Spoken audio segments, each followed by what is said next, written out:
2023 was an exceptional year in video games, in both good and bad ways.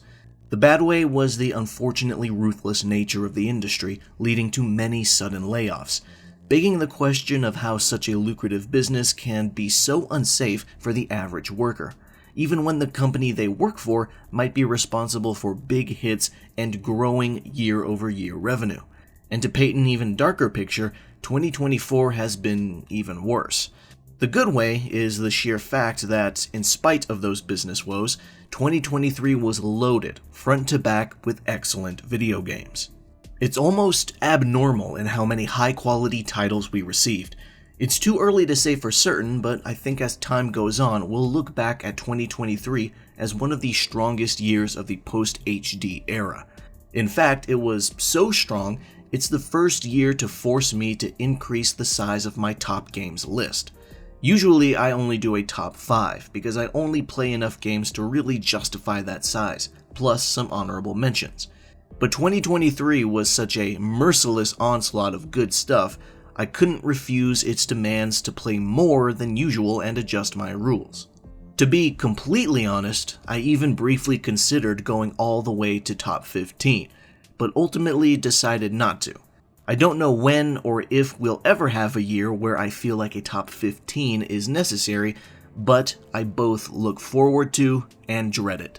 Regardless, this just goes to show how much 2023 had going for it, release-wise. There's a lot of genres that got a lot of love, and every level of game development, from no-budget indies to hyper-budget blockbusters, got their time to shine. Since my list is longer than usual, I don't want to spend too much time on a preamble, but there are some things I should clear up now before the list finally begins. First, I still do not own a Switch. I have decided that, at this point, I'm just going to wait for its successor to come out and play catch-up with all the games I missed. It's rumored to hopefully release within the next 12 months and include the one thing I want for it, which is backwards compatibility. So hopefully I'm not going to wait much longer. So if any of you are expecting any Nintendo titles to show up here, I'm gonna have to disappoint you. Yes, that means no Tears of the Kingdom. Second, I was sadly unable to finish all games I wanted to play in my catch-up period. This is the first time this has ever happened. Not only was I busy playing other games on the list, I also got my attention taken away by high-priority new game releases, specifically Like a Dragon Infinite Wealth and Final Fantasy VII Rebirth, which are both very long, content-dense games. And that's on top of the fact that I work a full-time job. So if there are any games that you're surprised are not mentioned in this video because you were sure that I would enjoy them, then the answer is likely that I just did not get to them in time. And I apologize for that. Unfortunately, I'm only one man with so many hours in the day. I know I'm not obligated to hold myself to a strict deadline since this is my channel and I can do whatever I want with it, but I do want to keep my management of it fairly organized, and doing that requires holding myself to the rules I made. Now, with all that out of the way, let's finally dive into the real meat and potatoes of the video, and we're going to start how we always do, honorable mentions. These are the games that didn't quite make it into the actual top 10, but are still good enough to deserve a shoutout. Just like the top list itself, the honorable mentions list is also a bit longer than usual. And first is Trepang 2. The modern classic horror shooter known as Fear left a bit of a hole in the FPS ecosystem once it disappeared.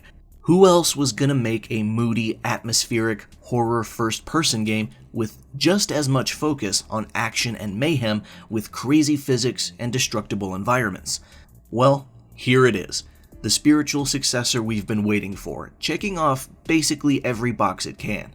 Trepang 2 has the flash, the fun, and the chaos to be worthy of standing next to the OG it takes inspiration from. If you're looking for a game to scratch that Fear itch, look no further and pick this up. Next is Warhammer 40,000 Boltgun. The boomer shooter plague continues to spread, and I don't even want to be cured. The Warhammer IP is lucky to get so many games across so many genres, and while not all of them are home runs, some of them hit the strike zone. Boltgun does so, landing right in that boomer shooter sweet spot. giving us the style, entertainment, gore, and endless taunting we would expect from an FPS inspired by the classics. You don't have to be familiar with Warhammer 40k lore to enjoy Boltgun. You just have to enjoy good old-fashioned, bloody first-person insanity. Our third honorable mention is RoboCop Rogue City. Now, when a RoboCop game is announced, I'm sure most people would expect it to be a super linear gore fest where you simply walk forward and shoot things. Almost a rail shooter.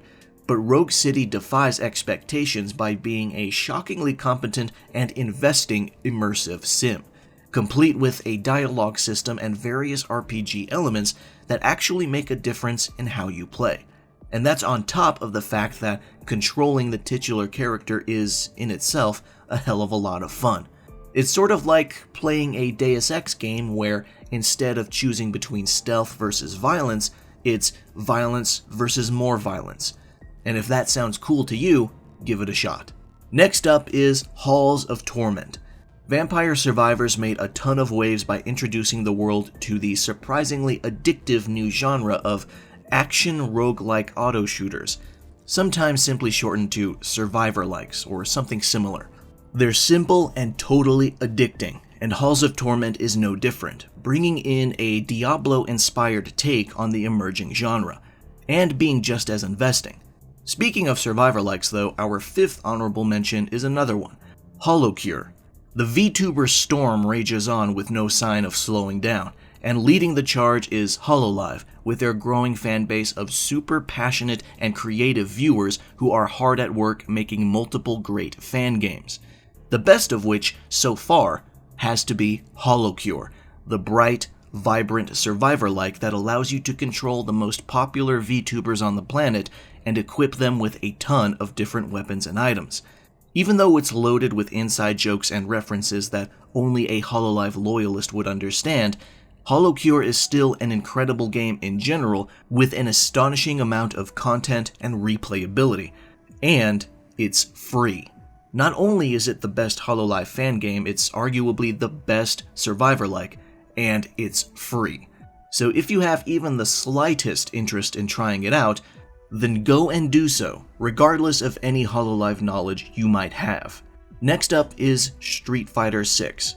What really makes this game stand out is how much of a solid, content-loaded experience it is on day one. Street Fighter V launched with a lot of issues, but the most frustrating one was the total lack of meaningful offline content, which angered the more casual players not looking to be competitive. On top of that, its netcode was spotty at best, and the game was mechanically pretty bland. Street Fighter 6 turned all of this around, giving us not only the well-realized World Tour mode, but also the best fighting game netcode to date, and some of the most helpful learning resources in the entire genre. This is the most complete package a Street Fighter game has ever launched as, and that's why it deserves a mention. Our seventh honorable mention is Like a Dragon Gaiden, the Man Who Erased His Name. Surprising no one, Like a Dragon makes it into another top games video of mine, but Gaiden is a bit different. It's a game meant to be DLC, but got expanded into its own standalone title. Players take control of Kazuma Kiryu once again in the lead up to the 8th main entry of the series, Infinite Wealth. The best I can say about Gaiden is the simple fact that it looks, sounds, feels, and plays like the best of its Dragon Engine predecessors, even in spite of its decreased scope. Now, admittedly, there is a bit of a lull in the middle third of the game where it becomes clear where they added padding in order to justify a standalone release. But the game makes up for it by punching you in the gut with the most powerful, heart-wrenching ending in the history of the franchise. It just goes to show that no matter the size of the game, RGG Studio will make it work. And finally, our 8th and final honorable mention goes to Cyberpunk 2077.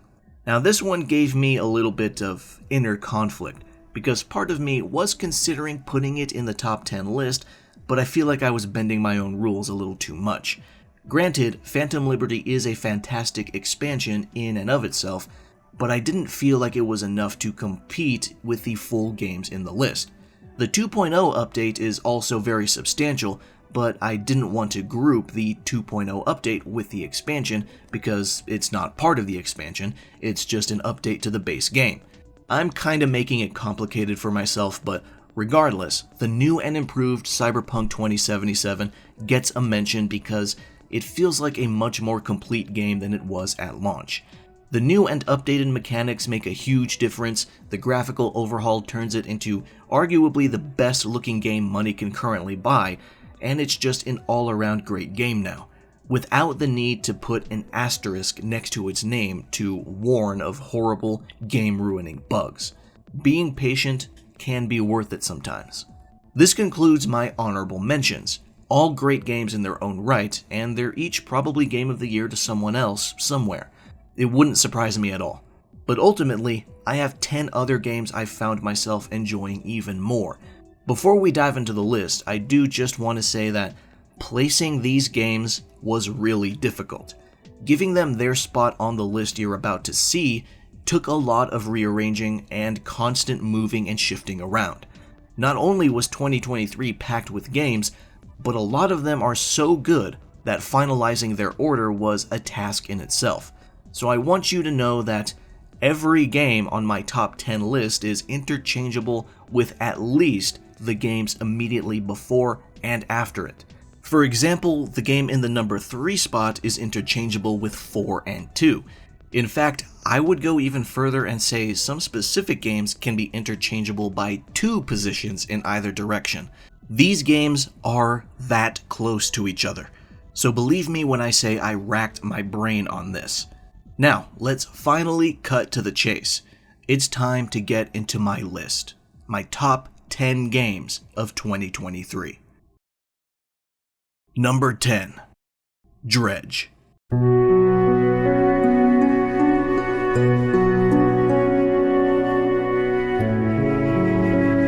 It's hard for a game to become one of my favorites almost exclusively on vibes, but here we are. Dredge is a simple, straightforward single-player fishing game where you control a boat, go out and catch sea creatures, and return to town to sell your catches for money. Nothing too crazy, right? But what makes this game extra special is its tasteful implementation of Lovecraftian horror. The ocean you live off of isn't gentle nor passive, it's an abyss of unknown malice. And even though you're a simple fisherman trying to make a living, it's all on you to avoid the dangerous entities that lurk both below and above the surface. Knowing all this, what's extra astounding about the game is that it's still not necessarily a horror game. The unknown threats that make your job difficult don't always leap out of the water like a jump scare. Instead, they creep around, sneak up on you, and make themselves only barely known. And what's more, these eerie events and strange entities only pop up during the night, so it's totally possible to play the game with minimal encounters. The daytime is calm, welcoming, peaceful, and pleasant. Despite that, I still always found myself a little bit unsettled during my outings. There's just something inherently discomforting about the apparent endlessness of the sea, and Dredge uses that feeling to great effect. Even beyond the game's impeccable atmosphere though, the actual gameplay is still very intuitive and engaging. You catch fish, sell them, use the money to upgrade your boat to catch bigger fish, sell those, upgrade more, etc. But fish are not the only things you interact with. You also blow up obstacles with dynamite and pick up treasures from the remains of ships that did not survive the treachery of the ocean. It's a fairly brief experience overall, but it's very respectful of your time and tries to make every minute count. It's got great art direction, easily digestible gameplay, great atmosphere, and is paradoxically serene and paranoia-inducing. It's a lean but memorable game that knows its strengths and plays into them. And for those who are sticklers for deep, realized worlds, there's some fascinating lore to discover and decipher. Dredge is just one of those yearly must-try indie titles that shows if you've got a cool idea and the focus to zone in on it, you don't necessarily need a 40-hour narrative or a $200 million budget to make a great game that leaves a great impression.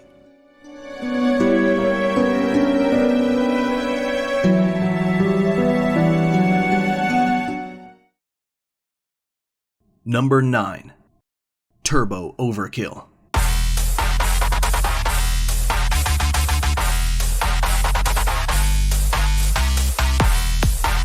The boomer shooter resurgence has been going strong for a few years now, going back to the release of Dusk, which was a big contributor to kicking it all off. It lit a fire under many creatives in the scene, and ever since, a smorgasbord of independent developers have wasted no time in coming together and combining their passion for this hyper-specific period in the genre. Since 2018 or so, we've had no shortage of brand new first-person shooters that wear their influence on their sleeve. Countless fun titles inspired by Quake, Doom, Wolfenstein, Hexen, Unreal, and more, but with their modern twists to create their own identity and stand on their own 2 feet, even when divorced from their loving nostalgia. I've played a decent amount of these boomer shooters, and I've loved pretty much all of them, but Turbo Overkill is probably my favorite so far. If ever there were a game that just thrived on looking, feeling, and being cool as fuck, it's this one. A cyberpunk aesthetic complete with a thumping, synth-heavy soundtrack, slick movement and traversal, badass weapons, and a main character named Johnny Turbo with a fucking chainsaw leg that slices and dices enemies by just sliding into them. This game thrives on just being rad. I've seen some people say it feels even better than Doom Eternal, and honestly, I might have to agree. The finesse, the smoothness on display here is impeccable, and the level design is totally facilitative to this movement. It feels like the game almost doesn't want your feet to ever touch the ground, and quite frankly, I wouldn't be surprised if it was possible to beat it that way. Turbo Overkill is just an incredible game that shows the power of flow and how important it is in an over-the-top action game for the player to just sail from moment to moment, never stopping the momentum and just blasting forward to the next kick-ass set piece, even in spite of the super bombastic and sometimes even overzealous visual flair. Everything that's important to this game and the experience it's clearly trying to offer is on point. The weapons are on point, the art direction is on point, the music is on point, the controls are on point, the gore is on point, and even the references to other games are on point. It's a game that knows exactly what it wants to be, how to achieve it, and celebrates itself and its genre peers. If you have any love whatsoever for boomer shooters, or just good action games in general, you should have already played Turbo Overkill. But if you haven't, then get out there and pick it up.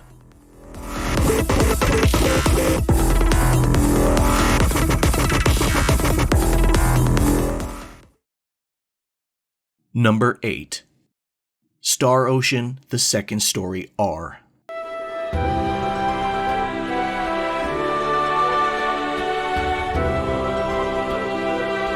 Many old classics, obscure gems, and stuff in between are getting remade nowadays, but in 2023, a few key remakes took over the greatest percentage of the discussion. Don't get me wrong, they were great in their own right, and you'll likely be seeing them on this list, but I want to give credit where it's due and direct your attention to another remake that might have flown under your radar. Star Ocean: The Second Story R is such a remarkable and charming effort that it really should be considered a gold standard in how to remake a game while still being completely and utterly loyal to it. It does everything in its power to admire, respect, and love its original incarnation, which released back in 1998, while still using modern technology and design methods to further highlight its strengths and provide useful new features that improve the experience. The lavishness of this love letter makes sense when you discover that the developers of this remake, Gemdrops, is made up of former Tri-Ace employees who might have worked on the original Star Ocean 2 in the first place. Even back in the day on the PlayStation 1, the second story was already considered a gem of a game that was ahead of its time in many ways, and by giving it a generous, girthy remake, you can imagine how much effort was spent on just making its good aspects even better. You might be thinking, well, what exactly is different? What makes it such a good remake? And brother, as much as I'd like to give an exhaustive answer to that question, I can't, because I would be here all goddamn day. So I'll keep it down to only the big stuff. First, we have the visuals. Second Story R adopts the beautiful HD 2D art style that Square Enix has been pushing hard since Octopath Traveler, and I don't think any game with this graphical style looks bad. It's such a safe but effective choice for a game like this. The remake also has a new soundtrack with arrangements by Motoi Sakuraba, but you also have the choice to switch between the new score and the old score practically at the press of a button. Similarly, you can switch between multiple different voiceover tracks, including the original Japanese track in Second Evolution, which is another remaster of the original game that came out on the PSP, or the English track from Second Evolution, or the brand new Japanese track from the same cast. And in the character menu, you can switch between either original portraits, Second Evolution portraits, or Second Story R portraits. I decided to keep these Second Story R ones because, frankly, they're gorgeous. Mechanically, the game has an autosave now. It also got rid of the run button and just has you run by default the entire time. There's a monster and item encyclopedia, dungeons have recovery save points that restore HP and MP before bosses, there's a minimap, there's fast travel, there's more ways to power up and develop your characters, and combat is generally faster and more responsive. And all of that is just part of the big notable changes too. If I went over every little thing, this video would be an hour longer. Just know that this remake dives deep into the game's soul and brings out its full potential, making an already great game even greater. Second Story R is fun, has beautiful art, beautiful music, entertaining characters with a ton of ways to interact with them, a fascinating world with lots to do and secrets to uncover, and a gripping story with a ton of different endings based on your party members' relationships with each other. If you never played a Star Ocean game before, let this one be your first. And if you did play the original Star Ocean 2 or Second Evolution, play this anyway, because it's now the best way to experience this game.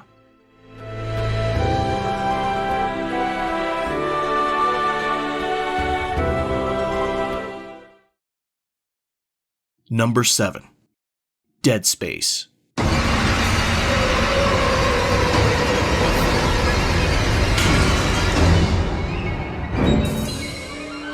Unfortunately, Dead Space got really lost in the Game of the Year conversation thanks to two things. One, it released in January, so when people started putting their top games list together in December or so, it was far from being favored by any sort of recency bias. And two, its time in the spotlight would soon be taken away by another action horror game remake. But I want you to know that I did not forget. I still remember how much I loved the Dead Space remake, and it would be such a disservice to Motive Studio if I didn't.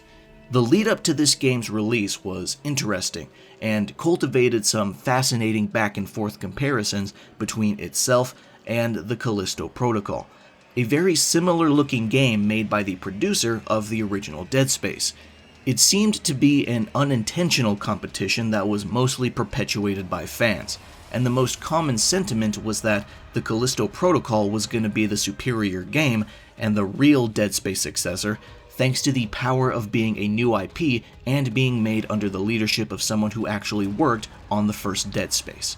Whereas the remake was just another soulless EA cash grab made by a team who probably couldn't tell their asses from their elbows. But it didn't take long for that sentiment to age very poorly, because the Callisto Protocol released to a bit of a wet fart, and Dead Space ended up knocking it out of the park. It's pretty easy to see why it did. Motive Studio clearly understood the appeal of the original game, and did what they could to strengthen its strong points further and cover its weaknesses with new ideas. The remake has impeccable atmosphere, visuals, and sound design. The necromorphs are disgusting and frightening, and the peeling system has got to be the most vile gore system I've ever seen, in a good way. There was also something called the Intensity Director, which was a system that generated randomized environmental scares throughout the game. ranging from creepy sounds in the distance and light outages to necromorphs pretending to be dead. It's a fantastic element that adds something small but unique to every playthrough. Another big change was how weapons were upgraded. There were no more empty nodes to waste on each weapon's upgrade tree, and you could respec whenever you wished. And it goes without saying, but of course the game also kept the important usage of Isaac's 100-pound lead boots. The remake also solved the worst part of the original game, the asteroid shooting minigame, which was bordering on impossible to do when you played the game with a controller. Instead, Motive turned it into a really cool zero-gravity set piece.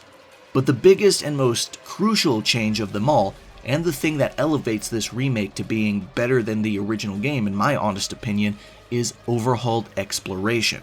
The USG Ishimura is now a fully connected area, and you can backtrack to previous sections of the ship whenever you wanted, with or without the tram. And Motive encouraged that backtracking by adding more optional rooms and lockers to find and unlock. It's incredible. And as the cherry on top, New Game Plus offers new story content should you decide to complete it. Truly, the Dead Space remake is the kind of love letter that almost any remake should strive to be. It's a grotesque yet striking game with excellent production in every way that counts. The audio, the visuals, and the gameplay. What more could you ask for? As far as I'm concerned, this game takes the best remake title from Resident Evil for the GameCube, just in terms of how much it improves on the original experience. I honestly cannot imagine myself ever bothering to go back to the original Dead Space unless I'm making a video about it or something. It really is that impressive to me.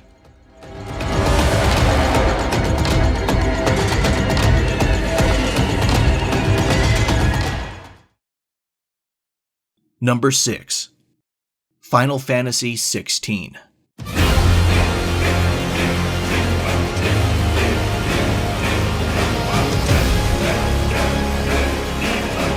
Finding the right spot for this game was tough. Final Fantasy XVI has the highest highs of any game on this list, but it sadly also has the lowest lows. After thinking long and hard about it, this is where I've settled on. Like every mainline Final Fantasy entry, it had a lot to live up to, especially considering it was made by the Creative Business Unit 3 division of Square, which is responsible for Final Fantasy XIV and all of its highly acclaimed expansions. Thus, being a player of 14 myself, I also placed some high expectations upon it, but thankfully, it lived up to most of them, and in some cases, even surpassed them. Of course, a Final Fantasy story is only as good as its main characters, and Clive Rossfield is one of my favorite protagonists in the franchise in a long time. He's undoubtedly the backbone of this adventure, and his growth and relationship with others is what drives the emotional journey. Ben Starr received a lot of praise for his performance, as well he should have, but that's not to say his castmates weren't up to snuff themselves. Every character in this game is superbly acted, with special mention to Ralph Ineson as Sid. The game is also drop-dead gorgeous, featuring some of the most breathtaking landscapes and vistas I've seen so far this generation. It almost makes me weep that the game's world wasn't bigger so I could see more of it. Characters also boast an impressive level of detail, proving that we've finally reached that point where actual gameplay models look better than the pre-rendered CG cutscene models of games from the early 2000s. And then there's the music by Masayoshi Soken, who has proven yet again that he's a master at his craft, putting together an insane score with a wide variety of emotional, tense, and pulse-pounding sounds that elevate every scene these tunes are in. As with every Final Fantasy game for the last 23 years, the biggest point of contention is the combat, but 16's approach to single-player action combat is absolutely investing enough to stay fun and flashy from beginning to end. It wears its influence on its sleeve, particularly Devil May Cry and Dragon's Dogma, but it still stands on its own 2 feet with its own identity, especially among other Final Fantasy titles that adopt real-time combat. While it is forgiving enough that you're able to do plenty of cool looking shit without much coordination, it is extra rewarding to those who take the time to truly master its mechanics. It's highly encouraging of ruthless aggression, wanting you to dodge and parry with perfect timing to open up your foes to devastating punishment. And what better way to dish out that punishment than with hyper-destructive icon abilities that serve a variety of ways to go on the offense. These abilities are where the game's primary source of character development comes from, as Clive is able to equip different passive and active skills, and when he masters them, he'll be able to use that skill without needing to equip its associated icon. Furthermore, another mechanic that's highly rewarding to an aggressive style is the popular stagger system, which has become a Final Fantasy staple as of late. 16's combat just feels great and looks badass. Speaking of looking badass, there's also the boss fights. 16 has the best collection of boss fights in the entire series. I cannot possibly convey to you solely through words the undeniable effectiveness of the awe-striking spectacle, the insane scale, and the transcendent presentation these fights put forth. Scattered multiple times throughout a game that already feels very expensive are these jaw-dropping fights with such an intense level of grandiosity I haven't seen since at least Asura's Wrath or God of War 3. And even then, I still think 16 has those games beat. It's hard to verbally describe how truly epic these fights are without either spoiling them or just generally sounding like I'm setting expectations too high. But no matter how high I might set those expectations, these fights still meet them. They are that remarkable. While 16 does have notable weaknesses to be found in its structurally bland side quests, lack of minigames, and unrealized story opportunities, there is still a lot here to chew on. It's a fun, emotional, gripping spectacle of an experience, and it is absolutely worthy of the Final Fantasy name.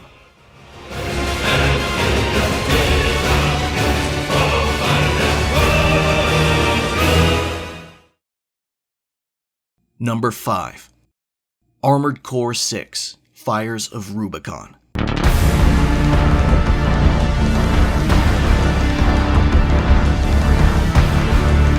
2023 was a big year for comebacks, not just in the form of remakes, but also in the form of dormant franchises getting long-awaited sequels after years and years of waiting. 10 years after Verdict Day, From Software decided to return to one of their oldest IPs, Armored Core. It was one hell of a move going back to it after their Souls franchise and its sister games put them in the mainstream spotlight, but it was probably the best way they could have done it. It's kinda crazy to think that we got an Armored Core game made with resources comparable to recent Souls games, but we did get it, and it shows. Fires of Rubicon has an incredible eye for scale. It's not an open world game like Elden Ring, but the maps you inhabit when out on a mission can be gigantic. You'll find yourself covering many kilometers, sometimes flying through gargantuan superstructures that just wouldn't work in any other type of game. What's also really badass about the game's art direction is the appearance of armored cores and their equipment. So many weapons and body parts boast an eye-catching form and level of detail, you may find yourself gravitating towards something without even looking at its stats. The game also continues FromSoft's trend of mostly minimal storytelling told mostly through somewhat sparse dialogue and whatever pieces of info you can glean from descriptions and text boxes. The world of Armored Core 6 is a bleak, dreary, violent, and coldly apathetic place. One strong, consistent theme that's been present within the franchise since day one is how much of a dystopian, conflict-driven hellhole human civilization has become, ruled by a merciless, hyper-militarized state that sees people as biological assets instead of human beings, and funded by uncaring megacorporations that look only for the next method of making another dollar. There's little love and camaraderie to be found in such a horrific place, but maybe something can work out in the search for more wealth. There's a decently sized cast of supporting characters here, but the crazy thing is that we don't know anything about their actual physical appearance, nor do we ever hear their voices without the soft distortion of radio noise. All we know is more or less what they tell us and what their own armored cores look like. But that doesn't stop them from being interesting characters at all. They still manage to show a lot of personality. Most importantly though, Armored Core 6 feels like a dream to play. It's high adrenaline mecha action perfected. It's fast, it's explosive, and above all else, it's highly customizable. There are weapons out the ass in this game, and you can adopt almost any combat style you wish to play with. That being said, the game had a little bit of a balance issue at first, with some weapons feeling nowhere near as viable as others, especially against bosses. But with some important buffs to weaker weapons, I think it's become a bit more ironed out. I'll admit I fell into that dual Zimmerman and dual needle trap during my first playthrough of the game, but going back and replaying missions with less popular weapons is a really fun time on its own. I cannot recommend enough making a very light dual ducket build and just zooming around the level at breakneck speeds while shooting down fodder like some badass metal gunslinger. And then there's the extremely open-ended decal design settings that allow you to make your own emblems to plaster on your AC and share it with other players on the same platform. With all the tiny little adjustments you can make and all the stats to keep track of, it's no wonder some people refer to this series as the Gran Turismo of mecha games. I can only hope that the critical and financial success of this game helps reinvigorate the mecha genre at the AA and maybe even AAA level. I will never, ever refuse a chance to pilot a giant fucking robot.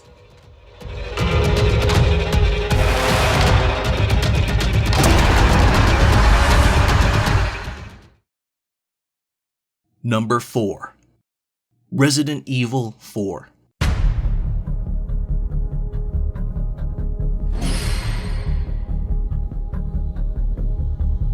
I don't think it's crazy to say that it was ballsy on Capcom's part to even bother remaking this game at all. The original Resident Evil 4 is widely considered to be a perfect or at least near perfect game of its time, and on top of that, it felt very much ahead of its time when it first released. It took years for other third-person action games to catch up to its excellent controls and tight pace. It was a lean experience that facilitated a huge amount of replayability. If I had to describe the original Resident Evil 4, I would say that it was the best Xbox 360 game of 2007 that somehow managed to release 2 years early. That's the kind of game it felt like, and that's how far ahead it was compared to its peers. Granted, it shouldn't be surprising at all that Capcom would eventually remake it, since they're remaking all mainline Resident Evil games to create a more consistent and coherent continuity. But that didn't stop people from asking, would a remake of Resident Evil 4 do anything to even justify its existence? Well, the game came out and gave one clear answer. A resounding yes. Yet again, 18 years later, Resident Evil 4 was the best Resident Evil game once more. What a shock. The story of the new iteration of Resident Evil 4 is pretty much still the same, almost down to the minute details. But the big difference here is that there's now more of it. The original RE4 was popular for its campy charm, yes, but it also had some narrative shortcomings. The remake sought to remedy that by taking advantage of the remake continuity by smoothing things out and creating stronger ties to previous games. But one huge change regarding this new world detail that I personally appreciate the most is better characterization. Every character in RE4 gets more backstory and more importance in their participation of this narrative. Luis is deeper and more interesting. Krauser is deeper and more interesting. And even Ashley is also improved by being given more meaningful interactions with Leon, and Leon himself is just as charming as ever, emitting the aura of a tough badass who spouts one-liners, but also having the eyes of a guy who is really fucked up by what he experienced in Raccoon City. The game is also gorgeous. RE Engine continues to impress with how much more it seems to be capable of with every game that's built on it. Rooms, areas, and environments are super dense with assets, and textures are extremely high quality and detailed. The lighting and stuff like fog effects add a ton of atmosphere too.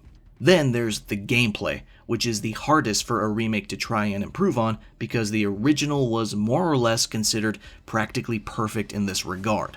It is pretty much the same in spirit, but one thing that ends up being a total game changer is the parry mechanic, which damn near turns this into the closest thing we'll get to a AAA John Wick game. Shooting is fun in itself, but when coupled with parrying and melee opportunities, the remake just kicks things up to 11, because why the fuck not? And on top of that, there's overhauled map design to make the village section of the game more interconnected, and the beloved attaché case makes a return with the charm system that actually affects gameplay. This remake does what the other two great remakes on this list do: take the original game, make its strong points even stronger, and try to remedy its weak points without going overboard and being too overzealous. The original game was considered as close to perfect as a blockbuster game could be, and this new incarnation keeps that going. Now, I would not say it's as much of a hard upgrade from its original form as the Dead Space remake, but as it stands, the new RE4 is absolutely one hell of a game that has a ton to offer. Many people thought it wouldn't do enough to justify its existence, but I think it's safe to say those people have been proven wrong, because it makes several big, key changes that create a much more sensible, consistent experience that will, once again, stand the test of time.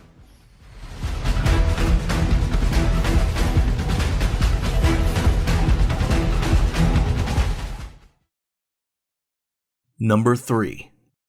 Alan Wake 2.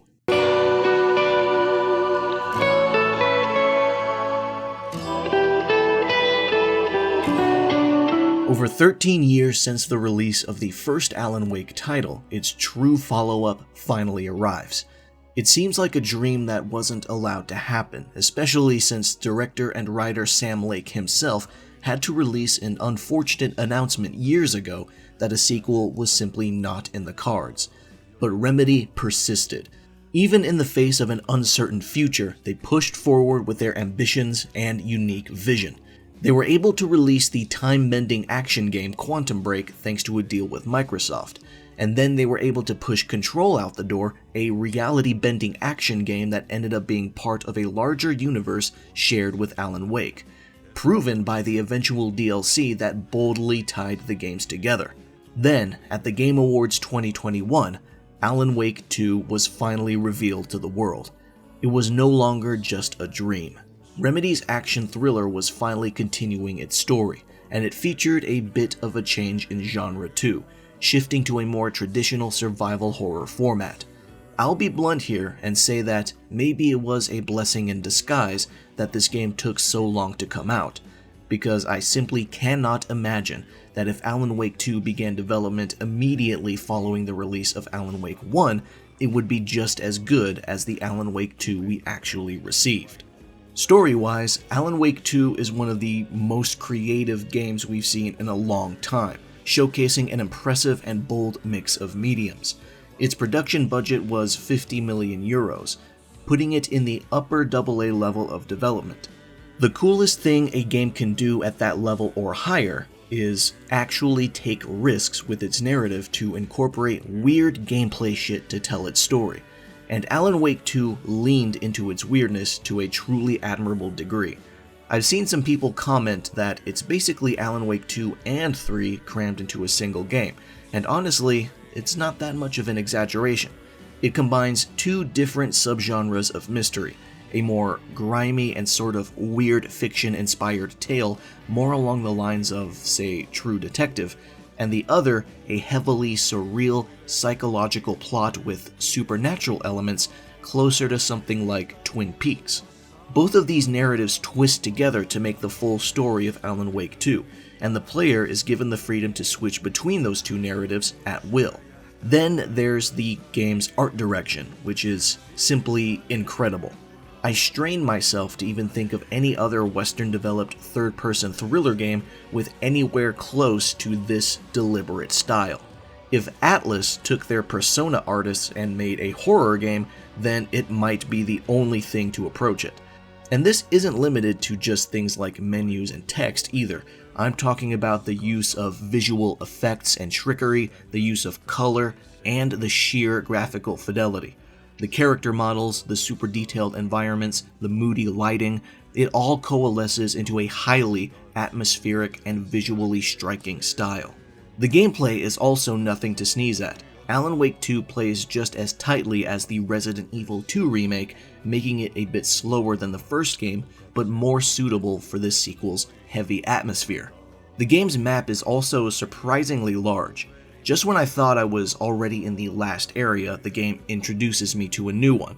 And what's more, the game is unafraid to play with really neat mechanics by taking advantage of modern technology. Alan Wake 2 has a level switching system where the lighting and layout of a room instantly changes a dramatic amount when Alan uses a special tool that absorbs light. It clearly takes advantage of the speed of solid-state drives, and it looks cool as shit. Overall, Alan Wake 2 was worth the wait. It's a creative powerhouse of an experience, and a game that could only be made by a team that wants to make both a great game and art. It's no wonder Sam Lake is friends with Hideo Kojima. They're both insane enough to make expensive games that do weird shit. Remedy is a studio worth keeping a close eye on if you haven't been already, and I cannot wait for their upcoming Max Payne remake. Oh, and in case anyone at Remedy is listening to this, please give this game a physical release. Even if you have to do it in phases and it can only be justified as a deluxe edition, which is what Larian is doing with Baldur's Gate 3. Please and thank you.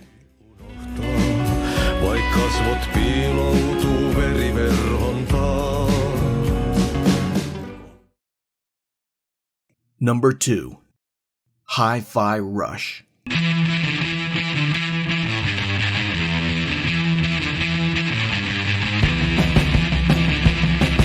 You probably forgot about this one, huh? Well, I didn't. Much like Dead Space, Hi-Fi Rush came out in January and was thus pushed out of almost all Game of the Year discussions because almost everyone had forgotten it was still a 2023 game, even in spite of the fantastic reception it received. As of writing this video though, it very recently got a PS5 port, so I'm gonna start this off by saying, buy Hi-Fi Rush.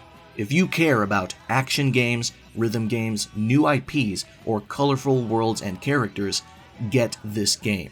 It was a very pleasant surprise when it first came out because it was a shadow drop or a game that released the same day it was announced. It's rare, but it happens, and it's usually a pretty big deal. But of course, it's also a risky way to release a game because its success depends on its ability to give a great first impression. It needs to create the hype of a months-long marketing campaign in just a couple days, or else it might be completely forgotten about, especially if it releases on a dangerous day surrounded by other big releases. Another huge shadow drop before Hi-Fi Rush was actually Apex Legends back in 2018, and obviously it worked out really well. I remember, however, about a week or so after Hi-Fi Rush launched, there was discussion over whether it was considered a success or not, in spite of the great reviews and word of mouth it got. But thankfully, it seems to have worked out alright. Hi-Fi Rush isn't just a fun rhythm combat game, it's a genuine character action spectacle with depth and tech. Light attack, heavy attack, dash, double jump, snatch, parry, and multiple different assists. The game has all the awesome staple mechanics of the best action games of the years gone by, and all come together to create an open-ended game that would still be incredible to play even if the rhythm aspect didn't exist. The game is simple enough for people with no character action experience whatsoever to find pleasure in by simply hitting buttons and watching cool stuff happen, but there's enough mechanical nuance for hardcore fans of the genre to really string together some impressive sequences. Assists from different characters have specific uses in battle, and while they all have utility on any enemy, they're mostly used for specific types. For example, force-fielded enemies require you to summon an assist from Peppermint, who will shoot the fields off. Heavily shielded enemies require a different assist to destroy said shields, etc. and these enemies are color-coded to make their respective assists even more obvious at a glance. Now, usually, color-coded enemies in a character action game ends up feeling cumbersome and antithetical to the usual combative freedom they boast.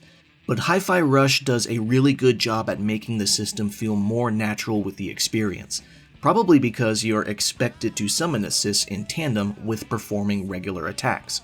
You don't have to stop your attacks to call forth an assist, you can do both of them at the same time.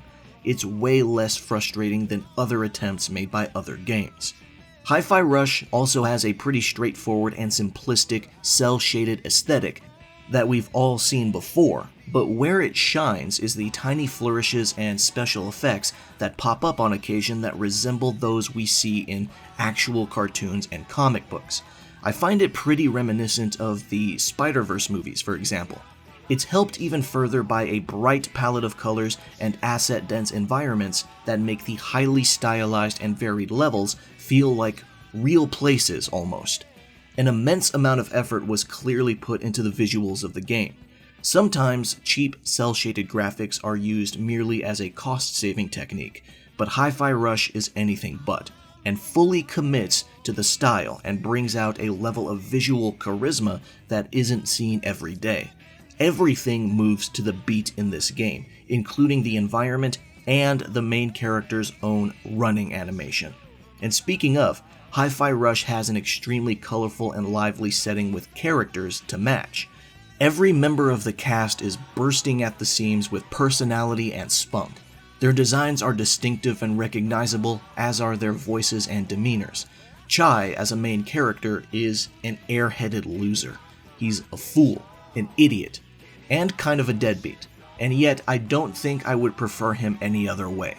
He doesn't care about logical choices as much as he cares about doing the thing that looks cool, and for a game like this, that's the ideal mindset for a main character to have. He matches his world perfectly, and he stands out among all the other characters who actually know what's going on. He's out of his elements almost the entire game, and yet his confidence is still infectious. Hi-Fi Rush is the kind of new IP diamond that this industry needs more of. A lot of people claim to value new ideas, concepts, and properties more than sequels, remasters, and remakes, but when a great new IP lands in front of their face, they bitch out. If that's you, then I'm challenging you to put your money where your mouth is and buy Hi-Fi Rush. And I mean buy it. Don't just get it from Game Pass. It deserves the purchase.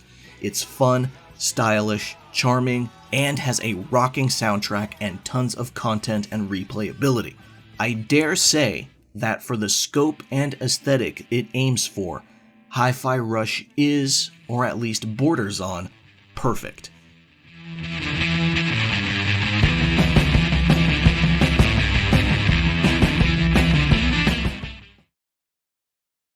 Number 1. Baldur's Gate 3.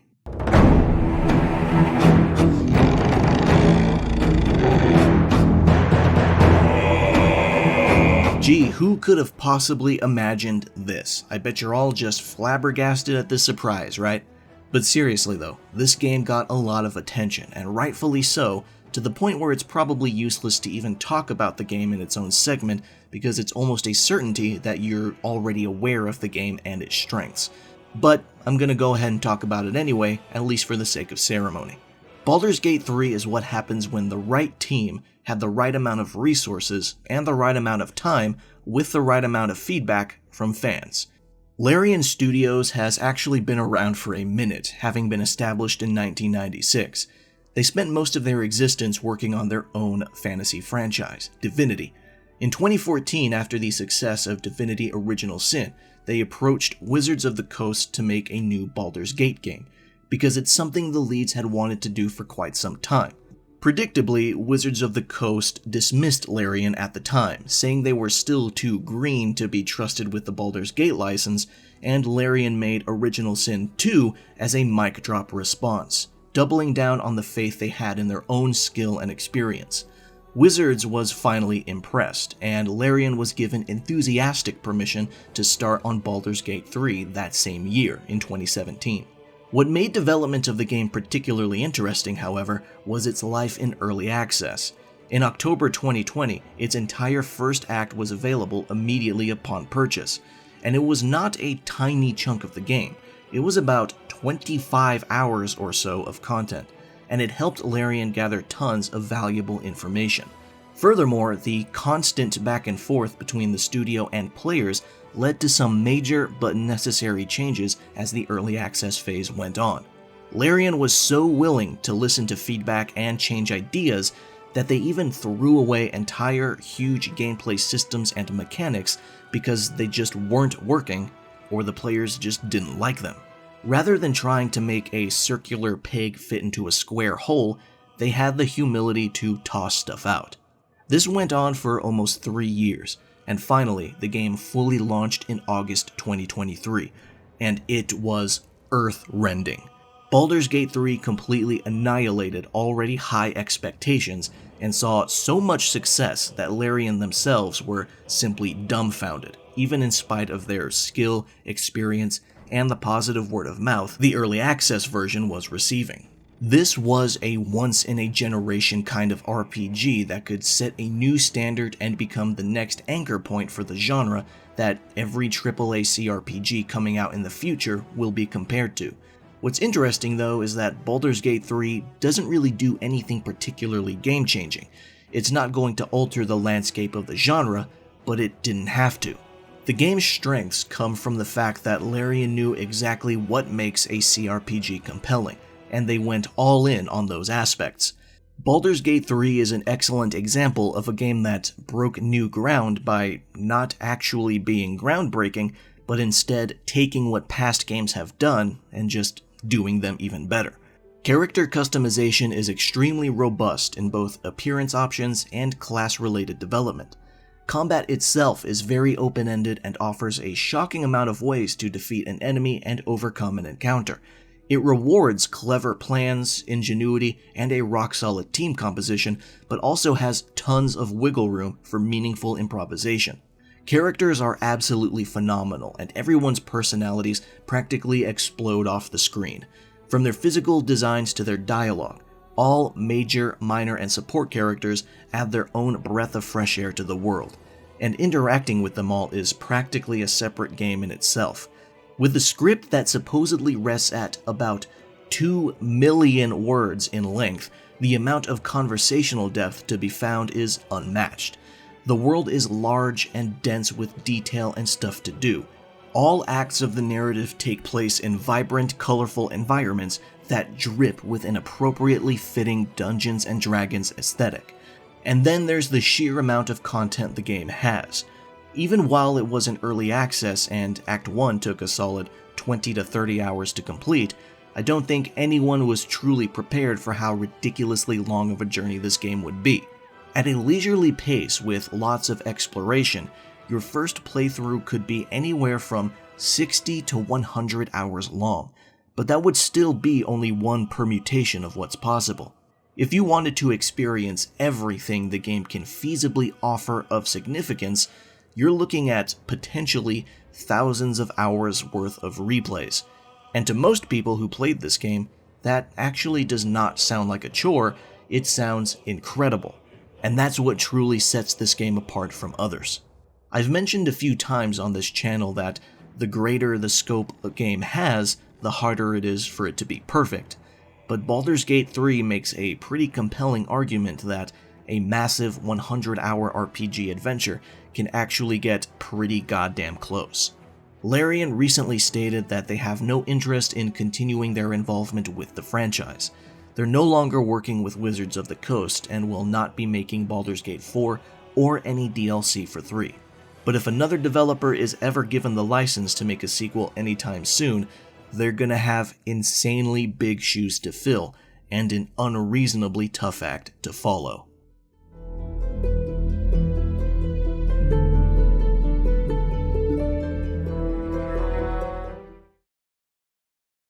And that's pretty much it. That's my top 10 list of 2023. Again, if there are any games that you expected to see that you were sure I would love, chances are I simply didn't get to it in time. I'm only one man with so many hours in the day, but as it stands, the year was loaded with excellent titles that kept me busy pretty much the entire time. From indies like Dredge to blockbusters like Baldur's Gate, from fast-paced boomer shooters like Turbo Overkill to the hyper-stylish horror of Alan Wake 2, it was a year crammed with games of all shapes and sizes worth playing. As of publishing this video, we're already in the 4th month of 2024, and it's been pretty damn dense with noteworthy games in its own right, a couple of which I've already reviewed. It seems like things might slow down momentarily once we hit May, but it might not stay that way for long as more games receive concrete release dates. I already have a few games that came out this year that I have to go back and try, such as Persona 3 Reload and Grand Blue Fantasy Relink. But coming up, we have Shin Megami Tensei 5 Vengeance, Shadow of the Erdtree, Final Fantasy XIV Dawntrail, Stalker 2, Space Marine 2, and a bunch of other games that don't even have dates yet. If 2024 is like 2023, then the back half of the year might be overwhelming, but we'll just have to wait and see. This concludes my top 10 games of 2023. Thank you for watching, and I'll see you around.